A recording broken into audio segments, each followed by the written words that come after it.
अस्सलाम वालेकुम बच्चों। आज हम स्कॉलरशिप के सवालों की कुछ मश्क करेंगे। यहाँ पर हमारा टॉपिक है अददी सिलसिला।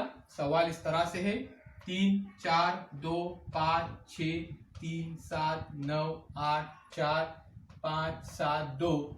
इस अददी सिलसिले में जुफ्त एदाद और मुफ़ा एदाद की जमा का फ़र्क कितना है। यहाँ पे ऑप्शन दिए हुए 1 में 0, 2 में 1, 3 में 8 और 4 में 10। इनमें से जवाब तलाश करना है।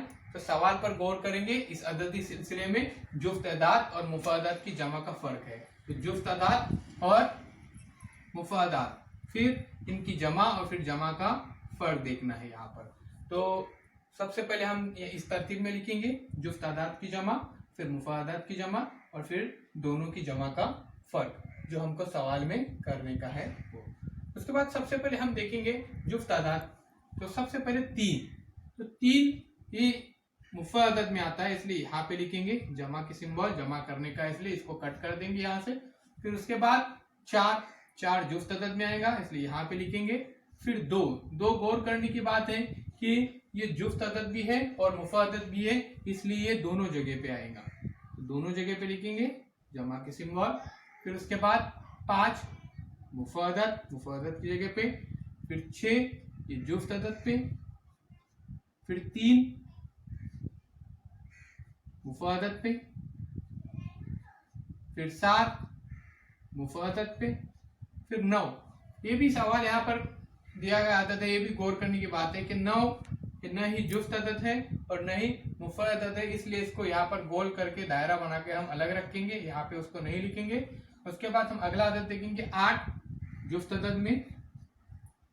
फिर 8 के बाद 4, ये भी जुफ्त अदद है। फिर 5 ये मुफ़ादात है। फिर उसके बाद 7 भी मुफ़ादात है। और फिर 2, जैसे हमने इससे पहले देखे थे कि 2 मुफ़ादात भी है और जुफ्त अदद भी है, इसलिए दोनों की जगह पे यहाँ पर लिखेंगे जमा पे। फिर उसके बाद इनकी जमा करनी है हमको, तो देखेंगे 4 और 2 6 में 6 मिलाए तो 12, 8 20, 4 24 और 2 26। इस तरह से जुफ्त अदद की जमा आई, कुल जमा 26। अभी हम मुफ़ादात की जमा करेंगे। 3 2 5, 5 5 10, 10 3 13, 13 7 20, 20 5 25, 25 7 32 और 32 और 2 34, इस तरह से। फिर उसके बाद दोनों की जमा का फर्क यानी बड़े अदद में से छोटा अदद तफरीक करने का है। 34 नफी 26, तो 34 में से 26 गए तो 8 बचते हैं। तो ऑप्शन में यहाँ पर देखेंगे कि ऑप्शन नंबर 3 है, ये सही जवाब है। इस तरह से इस सवाल के अंदर गौर करने पर पता चलेगा अपने को कि 2-3 बातें अहम थी। एक थी जुफ्त आदाद और दूसरा था मुफ़ादात। जुफ्त आदाद जैसे जुफ्त के कॉलम में लिखिए और मुफ़ादात की जगह पे लिखिए। 2 अदद कंफ्यूज के लिए आया था, इसलिए वो जुफ्त भी है और मुफ़ादात भी है, इसलिए दोनों जगह पे लिखिए। और फिर इन दोनों की जमा करें और जमा करने के बाद उसको तफरीक करने का, दोनों की जमा का फर्क 8 आएगा। इस तरह से ऑप्शन नंबर 3 सही है। देखते हैं सवाल है 3 5 8 9 6 1 7 6 2 4। इस अददी सिलसिले में मुफर्रिद आदाद कितने हैं।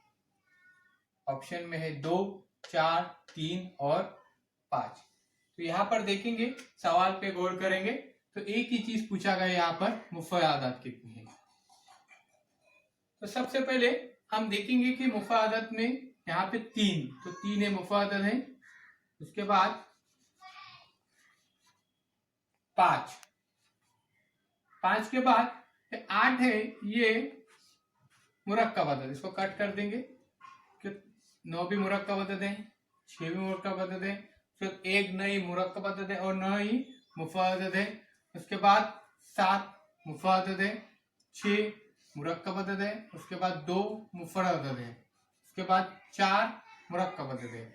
अभी हमने जिसके नीचे अंडरलाइन किए वो देखेंगे, 3 है, 5 है, उसके बाद 7 है, 2 है। देखेंगे 1 2 3 4। तो इस अददी सिलसिले के अंदर कुल 4 अदद है, तो इसमें देखेंगे कि 4 कहाँ पे है। तो ऑप्शन नंबर 2 के अंदर 4 है, यहाँ पर ऑप्शन नंबर 2 सही रहेगा। आइए बच्चों अगला सवाल देखते हैं। सवाल इस तरह से, 23 के बाद आने वाले दो मुफ़अदाद छोड़कर फौरन बाद आने वाला मुफ़अदाद कौन सा है। तो सबसे पहले हमें 100 तक मुफ़अदाद ज़बान याद होनी चाहिए। उसके बाद हम देखेंगे कि 23 के बाद पूछा गया यहाँ पर, तो 23 के बाद फौरन दो मुफ़अदाद आते हैं, उसके बाद का आदद पूछा गया है यहाँ पर। तो 23 के बाद जो मुफ़अदाद है तो उसके अंदर पहला है 29, उसके बाद 31। यहाँ पे बताया गया यहाँ पर कि दो मुफ़अदाद 23 के बाद दो को छोड़कर फौरन बाद आने वाला, यानी 31 के बाद जो अदद आता है मुफ़अदाद वो है 37। तो फिर उसके बाद हम यहाँ पे देखेंगे ऑप्शन के अंदर कि 37 है क्या। तो ऑप्शन नंबर 4 के अंदर 37 है, इसलिए उसका सही जवाब रहेगा ऑप्शन नंबर 4।